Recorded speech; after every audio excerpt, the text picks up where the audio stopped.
Boa noite. Boa noite. Irmãos, acho que eu tô vendo que eu estou ficando meio velho, porque eu pedi para os irmãos recantarem Ao Orarmos Senhor, eles não sabiam. Ninguém conhecia. Eu não sei se você pode cantar, Jussara, no final? Não é que você está ficando velha, não. É que a gente cresceu na igreja. A gente conhece bem, né, esses cânticos. Ao orarmos Senhor, quem conhece? Quem conhece? Tem um número aí que também não está ficando velho, também conhece. Irmãos, eu queria abrir a Bíblia no Salmo 117.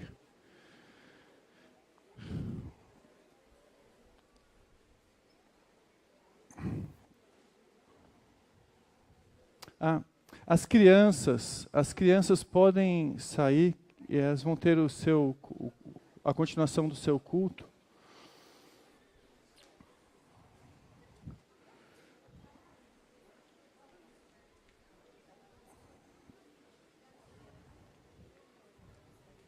Esse salmo, ele está bem no centro da Bíblia. Então, se você não tem aquelas Bíblias anotadas, aquelas anotações finais, você pode abrir bem no meio, que é o salmo central. Alguns dizem que é o salmo 118, eu não fiz as contas não, mas eu já ouvi muito falar que é esse o salmo do centro, o capítulo central da Bíblia, né?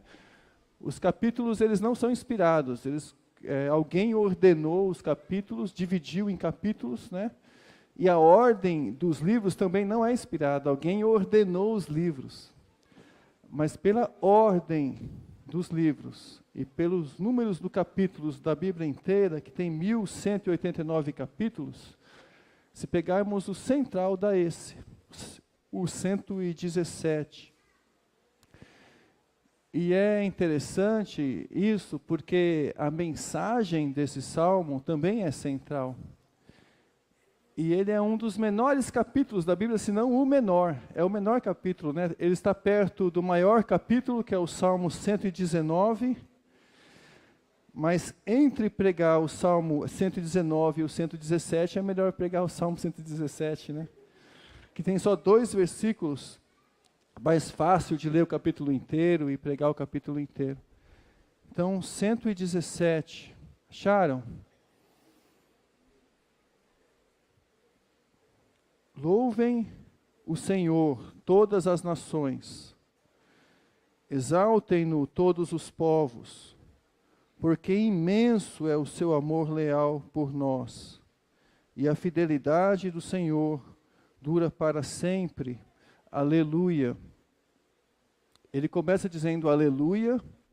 Aleluia significa louvem ao Senhor, louvai ao Senhor. E ele termina dizendo aleluia. Louvem ao Senhor. 2 versículos apenas. E o que eu queria dizer aos irmãos é que esse salmo diz uma mensagem, e eu queria focar nisso, uma mensagem que nunca deve morrer em nós. Uma mensagem que nunca deve morrer em nosso coração. A gente está iniciando esse mês agora, o amor age. A ação motivada pelo amor, a ação que é decorrente do fato da pessoa amar, né? A pessoa que ama, ela tem determinada ação. E eu queria ler esse salmo exatamente para nos ajudar a pensar nessa ideia. Que aquilo que motiva, aquilo que nos faz agir, aquilo que nos dá uma mensagem, aquilo que age dentro do coração da gente, para que a gente testemunhe um Deus verdadeiro, um Deus que ama, uma realidade que é motivada pelo amor. Essa é a mensagem, isso deve estar no nosso coração, essa deve ser a motivação central. Então vamos orar? Para iniciarmos, Deus, nós queremos te agradecer por essa oportunidade de abrirmos a Tua Palavra. Que o Senhor nos abençoe agora, que possamos nos concentrar, Senhor, um pouco mais sobre o que esses versos dizem, possamos trazê-los para o nosso coração, para a nossa vivência, para a nossa realidade. Pedimos a Tua graça, pedimos a Tua bênção, o Teu discernimento, porque queremos fazer isso para a Tua glória, Deus. Queremos Te conhecer um pouco mais e viver mais para o Senhor. Em nome de Jesus. Amém. Amém. Esse é um salmo com um significado muito grande, especialmente para quem escreveu, na época que foi escrito lá para o povo de Israel, porque quando o israelita cantava esse salmo, ele estava realmente pensando e dizendo que ele era entendendo que ele era um povo indigno de servir esse Deus tão grandioso e tão amoroso.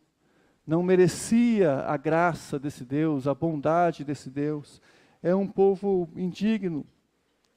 E que esse Deus tão maravilhoso tinha vindo e tinha feito uma aliança com Israel, com aquele povo, né?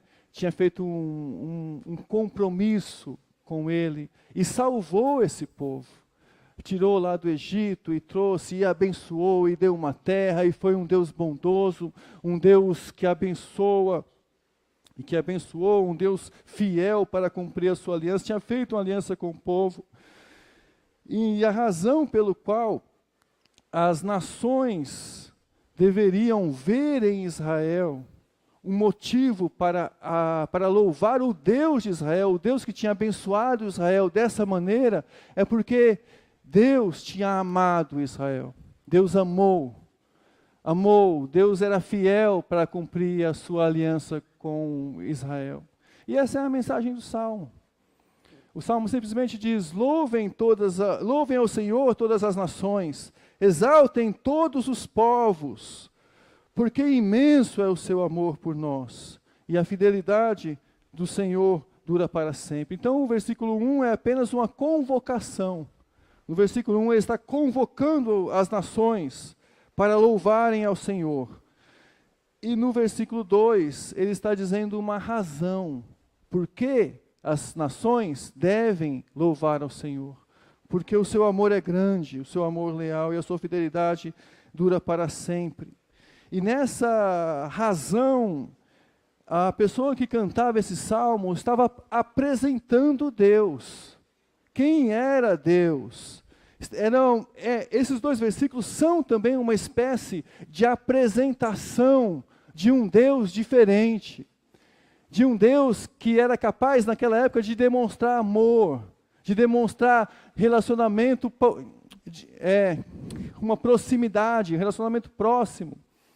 Então, esses versículos também apresentam quem era Deus. E era preciso realmente apresentar quem é Deus para se ter uma razão para obedecê-lo. Então as pessoas precisavam entender quem é Deus, entender uma razão por que deveriam temer e por que deveriam obedecer a Deus. E o Salmo apresenta uma razão simples: louvem ao Senhor. Por quê?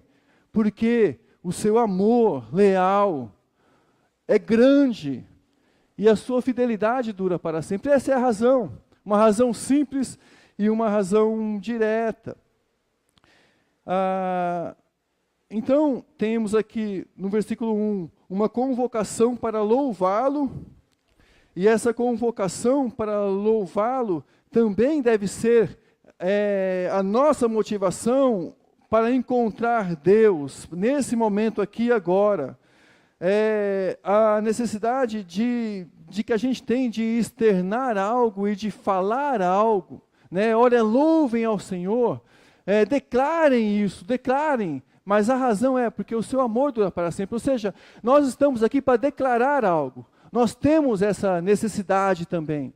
O Salmo diz: louvem ao Senhor, digam. Existe uma necessidade de expressar, de declarar, de reconhecer, mas de reconhecer algo, que o amor dele dura para sempre. Então, o versículo 1 também expressa, é um convite para que as nações louvem ao Senhor, mas também expressa a necessidade que as nações têm de louvar, de reconhecer Deus, de reconhecer a pessoa de Deus.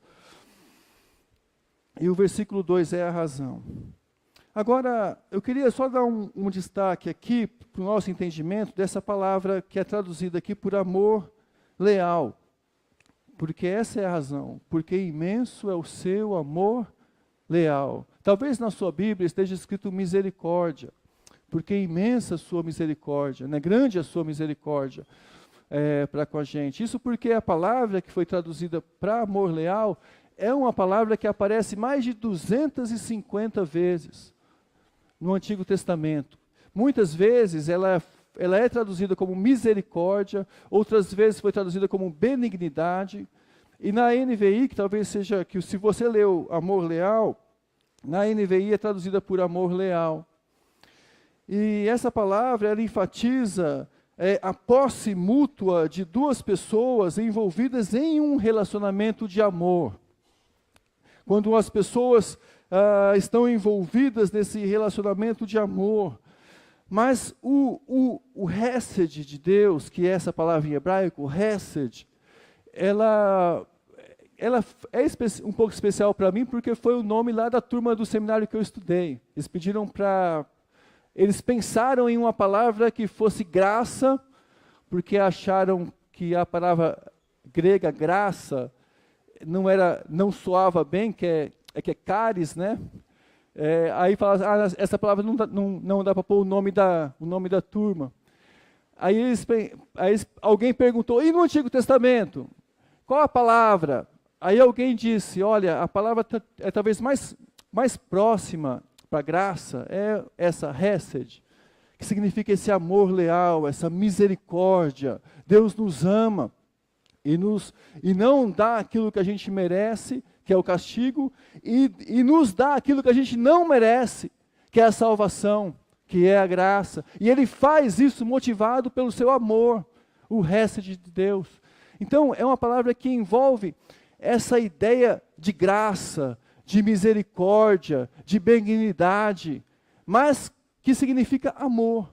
Por isso, é necessário duas palavras, amor leal, um amor que é compromissado, com um compromisso que Deus faz para com o seu povo. Um amor que vem de Deus, um compromisso que Ele tem para com Deus, para com o seu povo, mas baseado nele mesmo. E é por isso que talvez esteja esse entendimento também de graça, né? De graça. Então, aqui é a razão pela qual muitas vezes o relacionamento de Deus para com o seu povo permanece em aliança. É o hesed de Deus. É esse amor leal que Deus tem para com o seu povo. E essa é a razão para que o Salmo diz que nós devemos louvar, as nações devem louvar a Deus, porque grande é esse amor de Deus, esse amor gracioso, esse amor leal, esse amor fiel que Deus tem para com a gente. Então, é a grandeza do seu amor comprometido em aliança e é a durabilidade da sua fidelidade que deve ser o motivo pelo qual nós devemos louvar a Deus. Porque Deus é tão gracioso assim, é porque Deus é bom, é porque Deus é amor, é porque isso está em Deus, isso é uma motivação dele. Isso é a motivação que vem do seu coração. Então, Deus, Ele realmente ama a gente. E é o amor de Deus que é o motivador dele em se relacionar com a gente. É o seu hesed, é o seu amor leal. Isso que motiva a Deus a se relacionar com a gente. Que está lá no coração dele. E que faz com que Deus olhe para a gente e nos ame, porque Ele se relaciona em amor, a motivação do ser de Deus. Que a Bíblia diz, Deus é amor. O amor está na motivação do ser de Deus. E quando a Bíblia diz Deus é amor, a Bíblia está dizendo, olha, não há nada em Deus que gere ódio, que gere separação. Não há nada no ser de Deus, que separa, que tem uma ira, que tem essa ira sem motivo.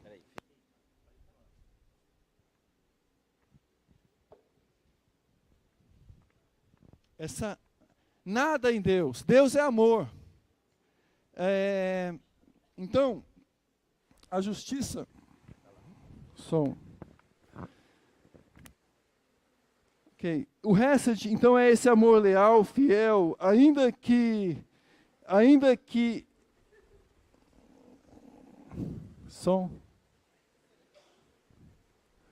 mas está saindo, não?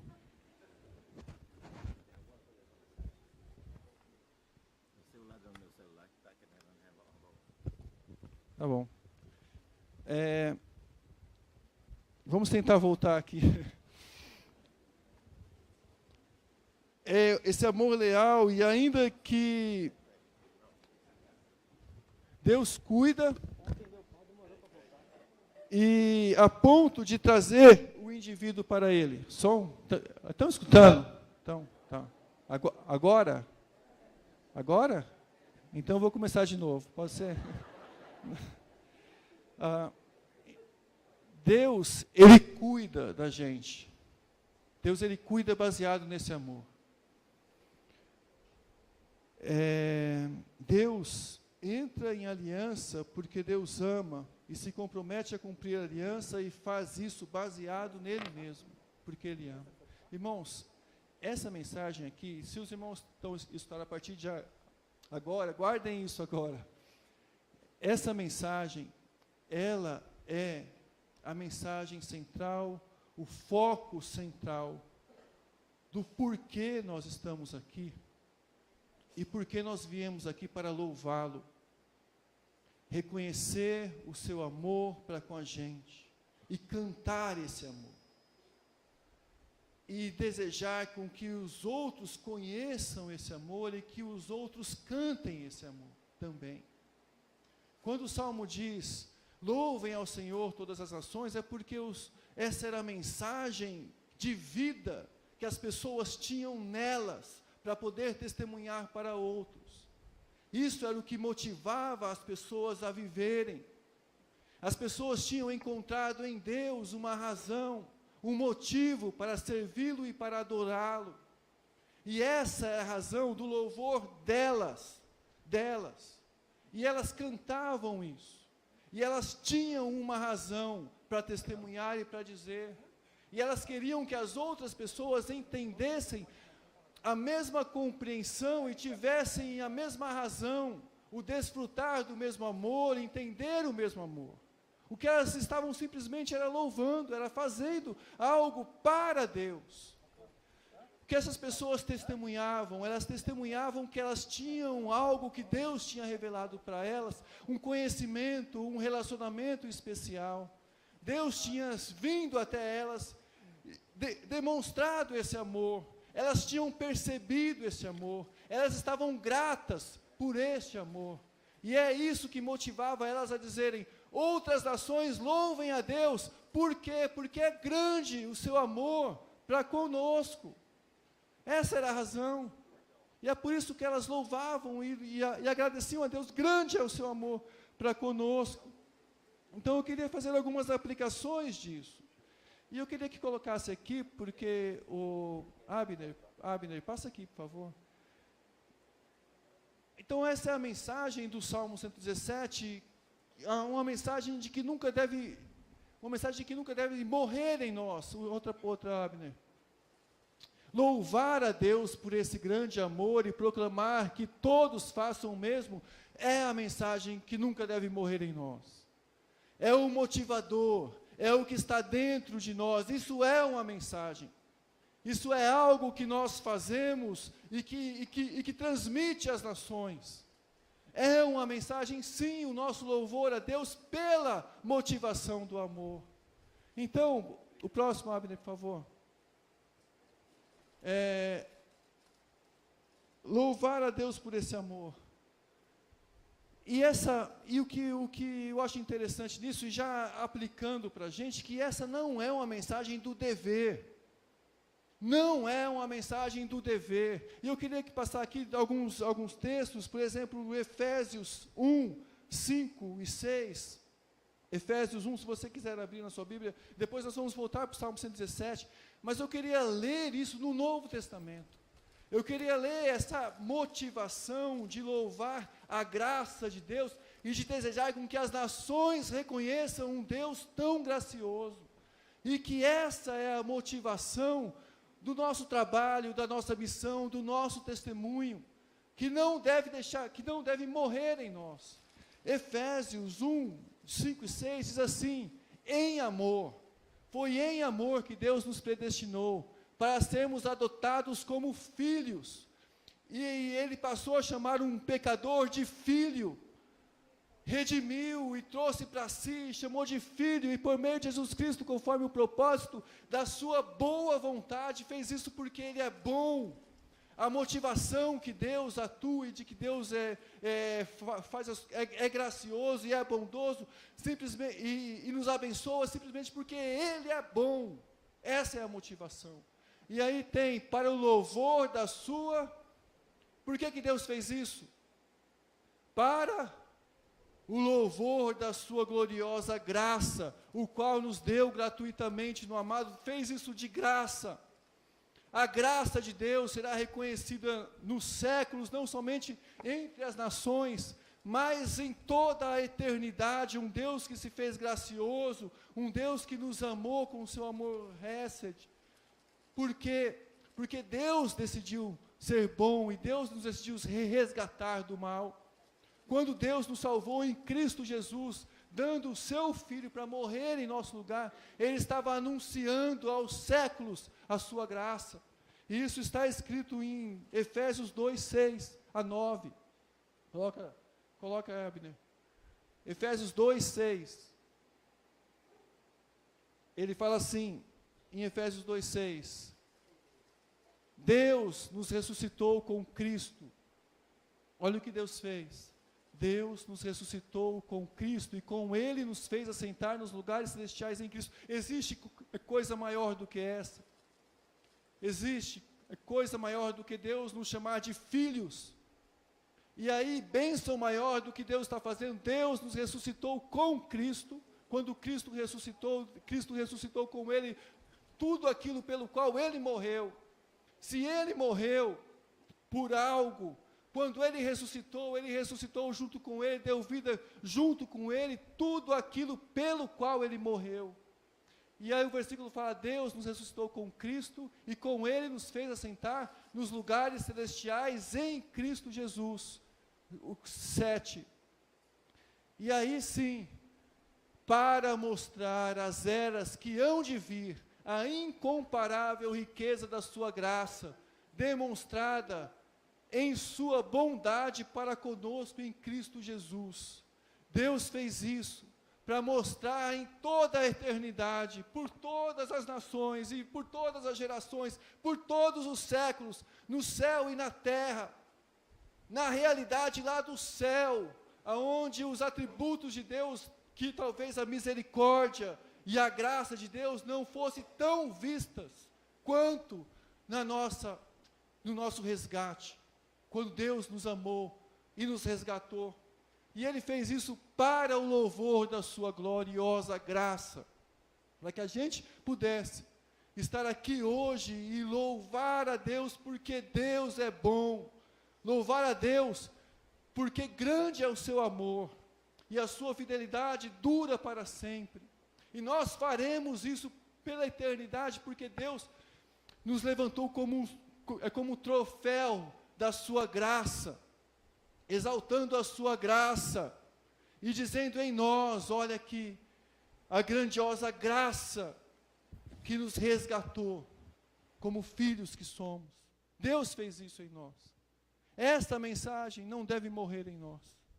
Essa verdade, essa motivação, esse louvor não deve morrer em nós. E é o que o Salmo exalta assim. Então, volta lá, Abner. não é uma mensagem do dever. O foco é a motivação. O foco é a motivação e não estão no dever. O foco e a motivação não estão no dever. Por que não estão no dever? Porque a força não está em nós. Por nós mesmos nós não conseguimos nada. Nós não conseguimos nada. O foco está na ação de Deus, no louvor da sua graça, no trabalho do seu grande amor em nossa vida. Esse é o foco do nosso louvor, da nossa mensagem, tudo que nós fazemos. O foco está aqui. Quando diz, louvem ao Senhor as nações, o foco missionário está no reconhecimento do grande amor de Deus por nós. E na vivência desse amor que deve ser testemunhada para as nações. Esse é o foco da salvação. Então, tem aplicações aqui, porque muitas vezes, alguns ideais que a gente passa a desenvolver, a gente às vezes vive uma ideia de igreja utópica, né? De cristão utópico. De missões, como se fosse algo utópico, algo que é meio fora da realidade, de que a gente deveria ser, mas não é. De coisas que a gente deveria fazer, mas não faz.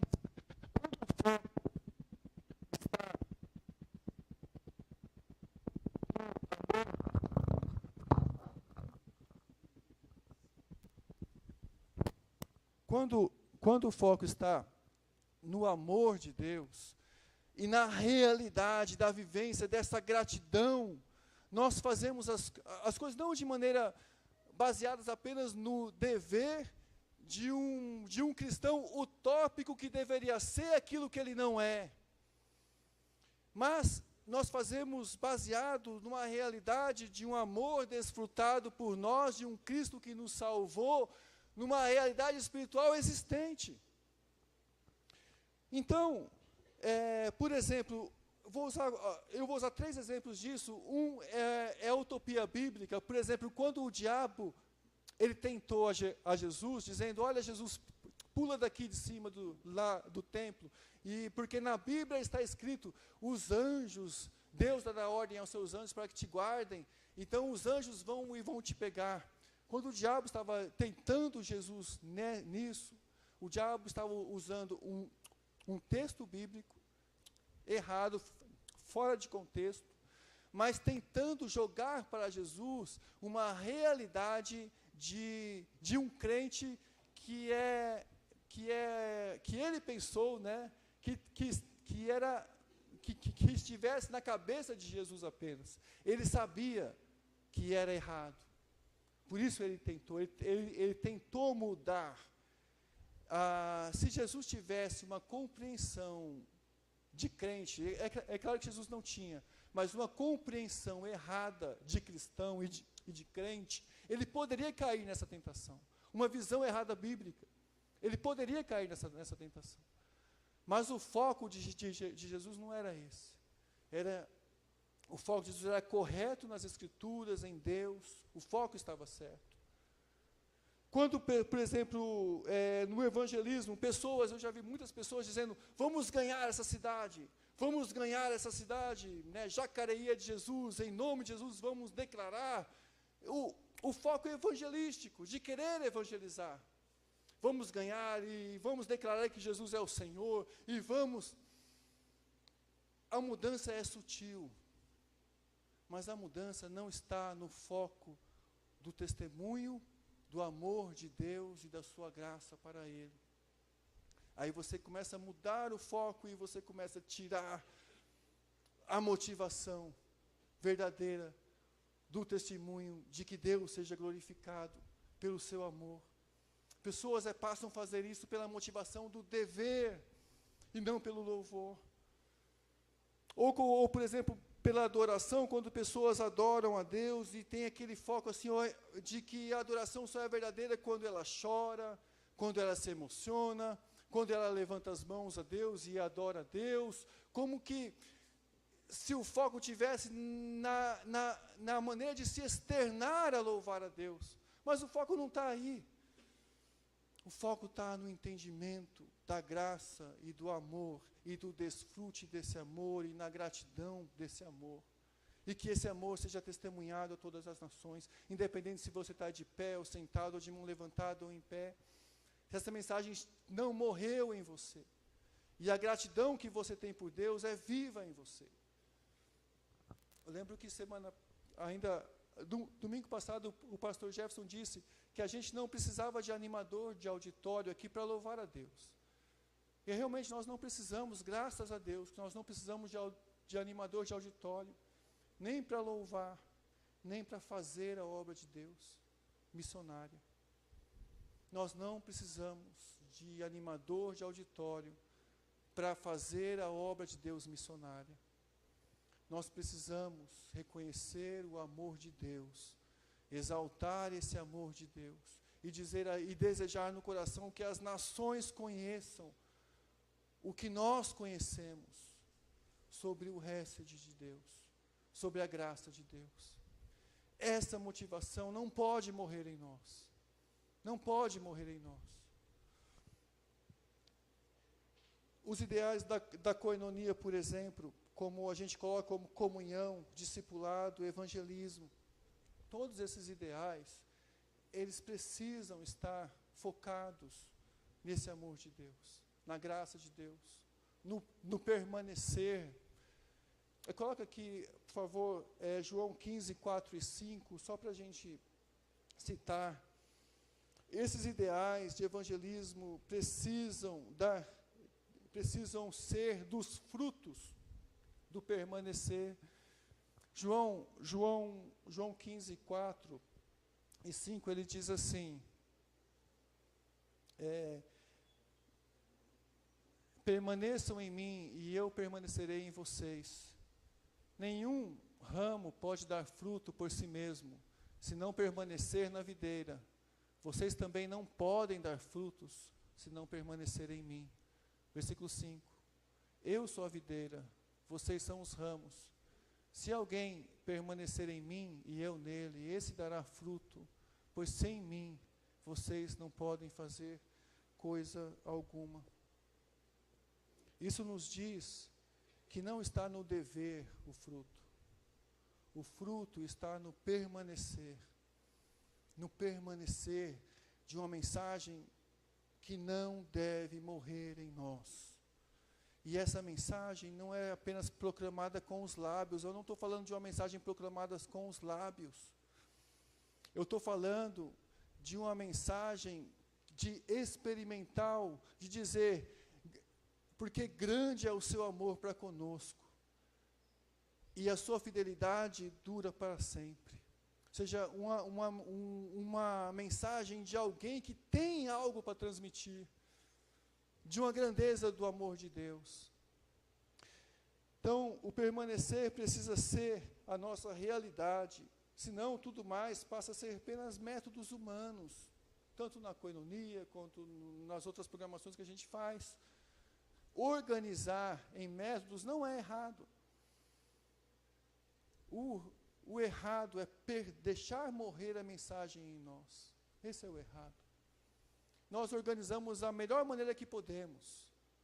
O errado é deixar morrer em nós a mensagem.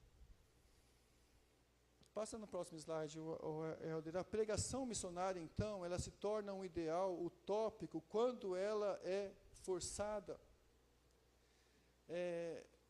focada apenas em nossa força. Quando a gente começa a focar algo em nossa força, no nosso dever, fazer as coisas por nossa iniciativa e a nossa força,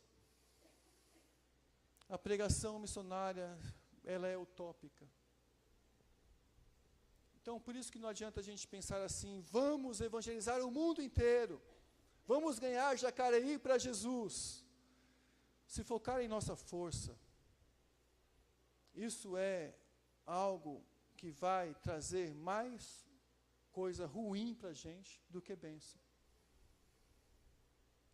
Agora, se o contrário, se a gente focar no amor de Deus e no desejo de que as nações louvem ao Senhor, de um poder que vem de Deus, se a gente passar a reconhecer esse poder de Deus em nós, atuando em nós, se a gente desejar que as nações louvem a Deus por quem Deus é, então a mensagem missionária está no foco certo, porque o poder vem de Deus, a graça vem de Deus, a atuação vem de Deus em nossa vida, o poder vem dele, a força vem dele, não é a nossa força, não é a nossa força. Quando Paulo falou, miserável homem que eu sou, ele estava dizendo, olha, eu olhando para mim mesmo, eu não consigo, eu tenho algo, uma carne, o poder da carne é maior em mim do que o que eu desejo apenas com a minha mente. Miserável homem que eu sou, porque eu não tenho essa força, não existe isso em mim, não existe isso em ninguém, esse poder natural não está na nossa realidade aqui, agora terrena.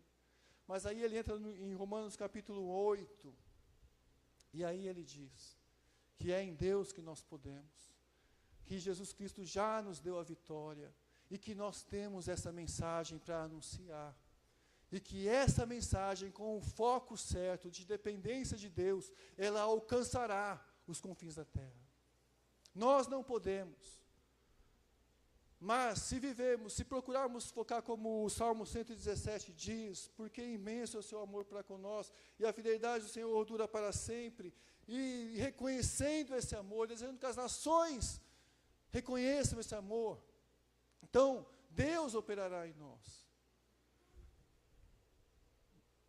Uma coisa interessante que eu vi no livro do Adalberto Tozer, O Mais Perto de Deus, coloca lá, Abner. Ele fala assim, que a fonte da moral cristã não é a lei. A fonte da moral cristã é o amor. Ele disse isso lá, uma partezinha do livro. E eu peguei isso para mim, porque a fonte da moral cristã é o amor, não é a lei de Moisés. Sabe por quê? Porque o ponto maior é porque Jesus disse que aquele que ama a Deus obedece. Os dois primeiros grandes mandamentos é o amor, amar a Deus sobre todas as coisas, ao próximo como a si mesmo. Disso depende toda a lei e os profetas. Disso, do amor, da lei.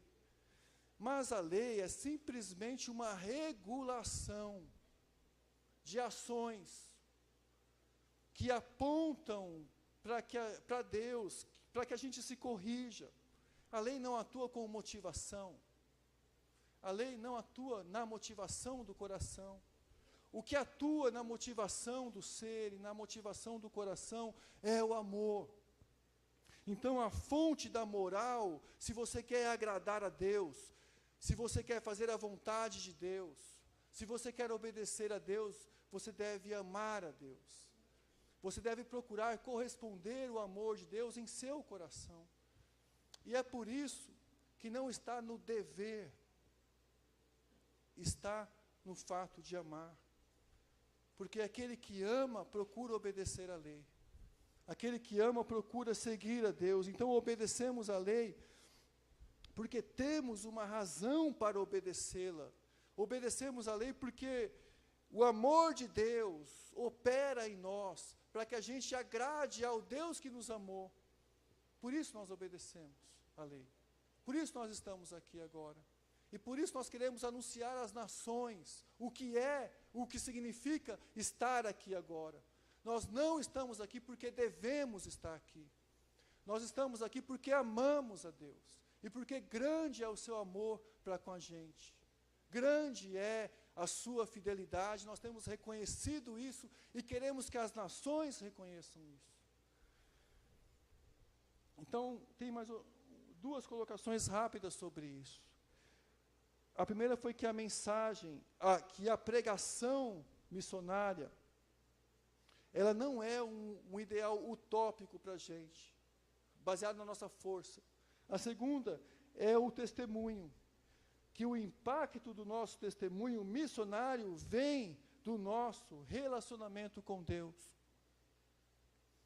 Esse é o impacto de um testemunho de uma vida que foi mudada. Porque o Salmo diz, porque grande é o seu amor para com nós, o seu amor leal por nós, como um testemunho de alguém que encontrou o amor leal de Deus, e grande é a sua fidelidade. Isso nos mostra que o testemunho missionário vem desse relacionamento, desse reconhecimento, desse desfrute de alguém que permanece em Deus. Ou seja, é uma graça recebida, é um coração grato, é uma vida transformada e é um louvor nos lábios de quem Deus é. E esse louvor nos lábios de quem Deus é o testemunho missionário. E uma outra implicação é da mensagem.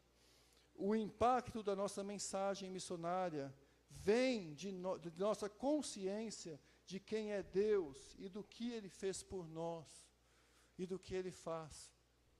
Esse é o impacto da mensagem missionária.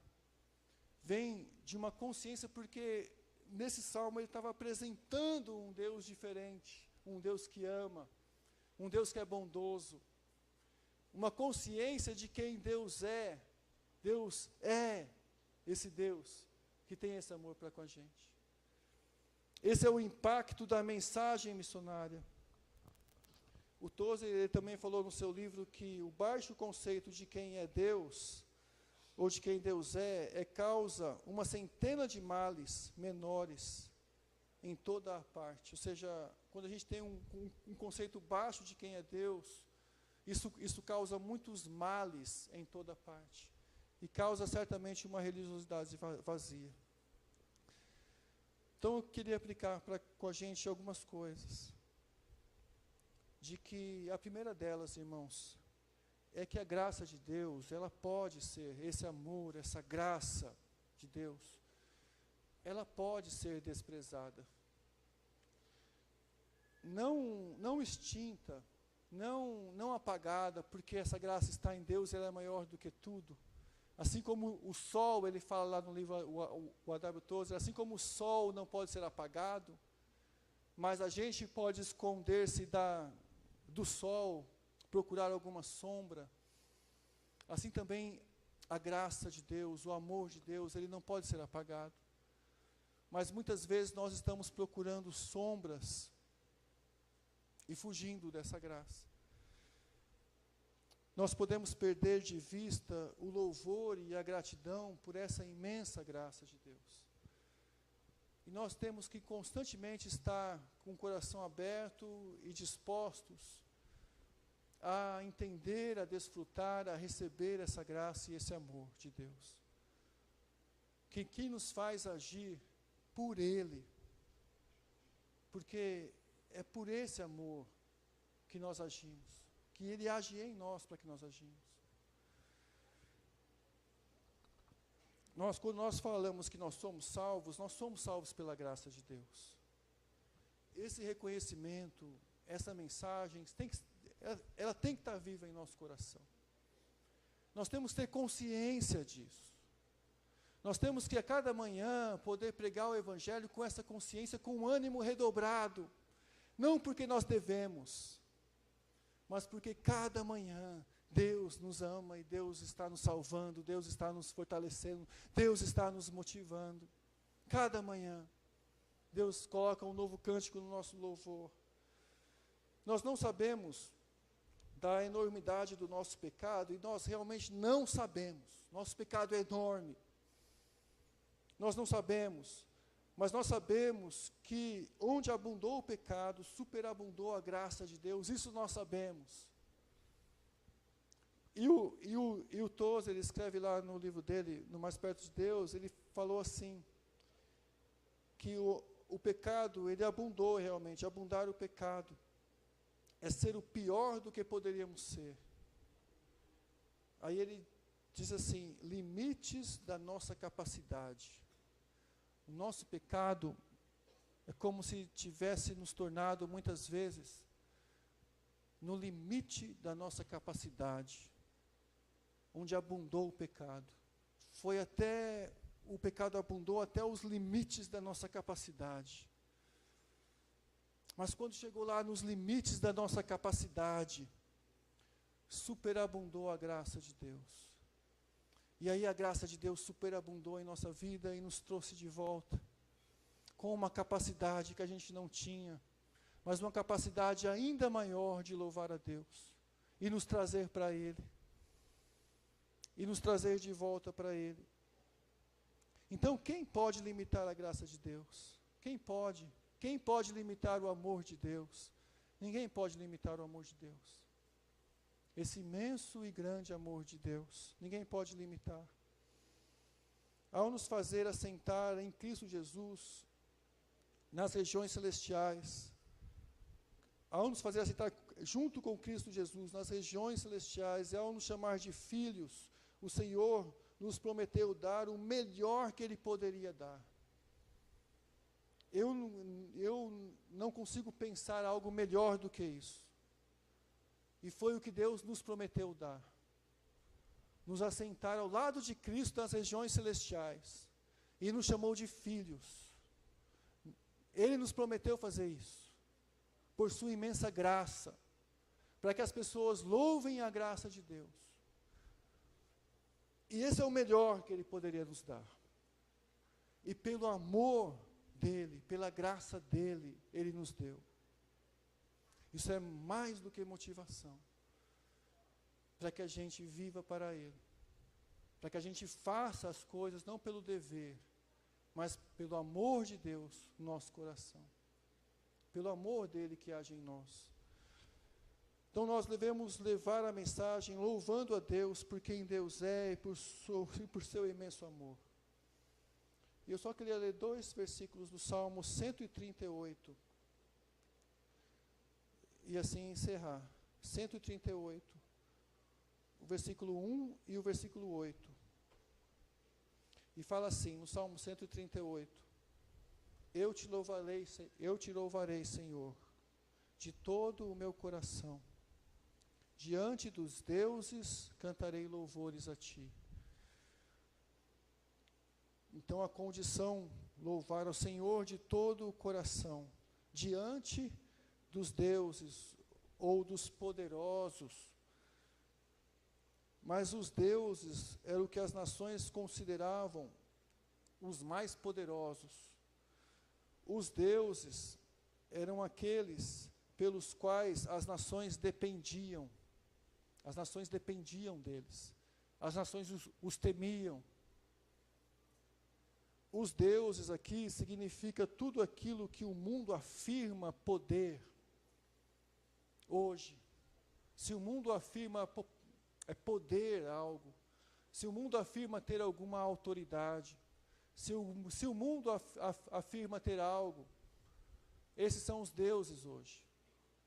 E o salmista diz, eu te louvarei, Senhor, de todo o meu coração, diante dos deuses cantarei louvores, diante de tudo aquilo que o mundo afirma poder mais do que o Senhor. Eu te louvarei diante desses, porque o amor de Deus é a mensagem que faz com que a pessoa se afirme diante dos deuses desse mundo, é o amor. E aí no último versículo do Salmo 138 ele fala, o Senhor cumprirá o seu propósito para comigo. O plano perfeito de Deus, o que Deus, a eterna vontade de Deus, a maravilhosa vontade de Deus, Deus cumprirá para comigo. Deus cumprirá isso. Ele tem isso no seu coração. Ele fala, o teu amor, e aqui é Hesed, o teu amor leal, o teu amor, Senhor, permanece para sempre. Não abandona as obras das tuas mãos. Deus vai cumprir a obra dele para com cada um de nós. Deus fará isso baseado no seu amor, no seu amor que ele fez com que ele entrasse em aliança. E aliança baseado nele mesmo, na fidelidade dele mesmo. Porque nós não merecemos nada de Deus. Isso é graça. A graça está que nós não temos merecimento nenhum. Deus entrou em aliança, Deus amou e nos fortaleceu. E Deus nos abençoou. Então Deus fará isso para com a gente. Aí eu queria cantar aqui e orar Mas eu queria orar com a gente, orar com os irmãos e cantando aquele cântico, a orarmos, Senhor. Se alguém pega o violão para mim, eu mesmo posso tocar. A orarmos, Senhor. Porque a música diz, ao orarmos, Senhor, vem encher-nos com teu amor, para o mundo agitado esquecer.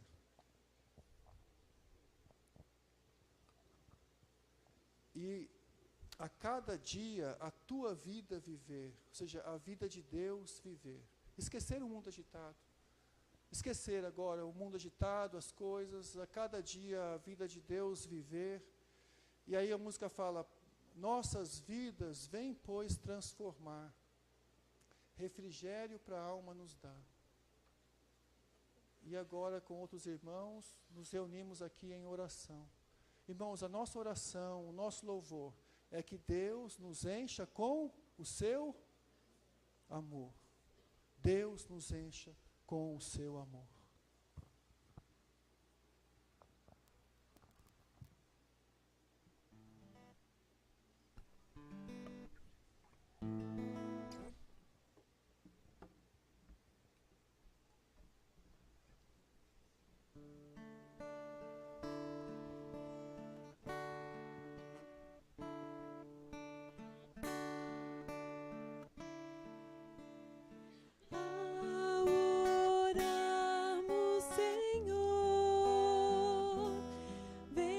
Enche-nos com teu amor, para o mundo agitado esquecer. Cada dia sua vida viver, nossas vidas em pois transformar. Refrigério pra alma nos dá. E agora com outros irmãos nos unimos a ti em oração.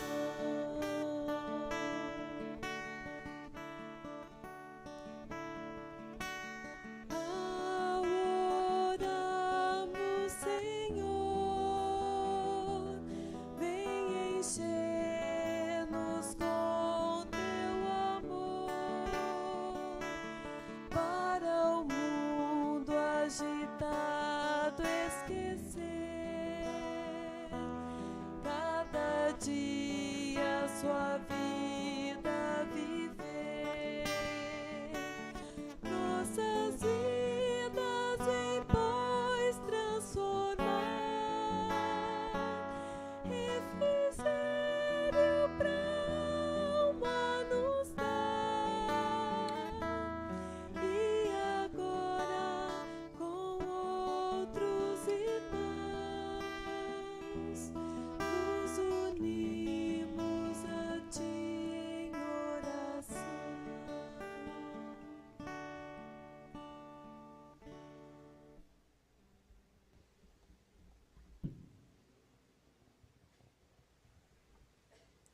Vamos orar. Senhor, nós te agradecemos por mais essa noite, te agradecemos, Pai, pelo seu amor para com a nossa vida.